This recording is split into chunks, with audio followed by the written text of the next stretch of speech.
On va se rendre d'abord aux États-Unis ce soir. Du nouveau dans l'histoire de cette fillette montréalaise de 9 ans qui a été retrouvée morte dans l'État de New York en fin de semaine. Son père, Luciano Fratolin, a été arrêté la nuit dernière. Il est accusé de meurtre au 2e degré et de dissimulation d'un cadavre après la découverte du corps de sa fille à Ticonderoga, à l'est de Lake George. C'est à environ 200 km de Montréal. Et c'est là qu'on retrouve d'ailleurs Violette Quentin. Violette, l'homme a plaidé non coupable aux 2 chefs d'accusation.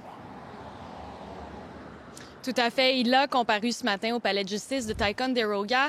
Luciano Fratolin et sa fille Melina sont entrés aux États-Unis il y a 10 jours pour des vacances en famille. Ils devaient rentrer à Montréal samedi. Mais samedi soir, M. Fratolin a appelé les autorités locales pour faire part de l'enlèvement de sa fille. En tout cas, elle avait disparu et rapidement, les policiers ont commencé à développer des soupçons envers M. Fratolin puisque son discours comportait de nombreuses invraisemblances. Quant à la petite fille, elle a été retrouvée morte hier après-midi dans un marécage. Et Gérald, on s'est rendu sur la scène de crime aujourd'hui et vraiment, c'est au milieu de nulle part. C'est dans une forêt qui est très difficile d'accès, tant en voiture qu'à pied. Alors, beaucoup de questions pour savoir comment est-ce que la petite fille a pu aboutir là. Ce qu'on sait, en tout cas, c'est qu'elle a parlé à sa mère au téléphone quelques heures avant sa disparition. Voici un agent de la police locale. I was at the command post when we received notification that she was deceased. It was very difficult and emotional. At that point, though, the best we could do is provide some measure of justice to the family, and we are just fortunate we're able to do that in this case. Et la communauté où vous êtes ce soir est vraiment sous le choc. Sous le choc, c'est le cas de le dire, parce que Ticonderoga, c'est une petite ville d'environ 3000 habitants et nous, on la sillonne depuis ce matin. Et à peu près tout le monde à qui on a parlé était très au courant de l'affaire et vraiment bouleversé de savoir que ce drame était arrivé si près de chez eux. Ils ont reçu l'alerte Amber pendant la fin de semaine également.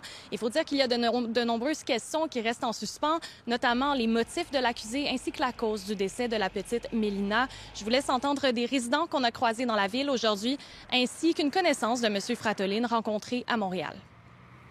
I was shocked, kind of disappointed in human life. It's very devastating. She's only 9 years old. It's sad.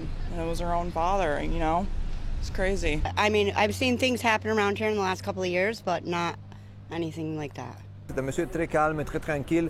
Étant donné les circonstances, on n'aurait jamais pu soupçonner que cette personne aurait commis un acte violent. L'impression qu'il nous avait donnée à tout le monde, à moi compris, c'était oui, que c'était un père dévoué qui aimait sa fille.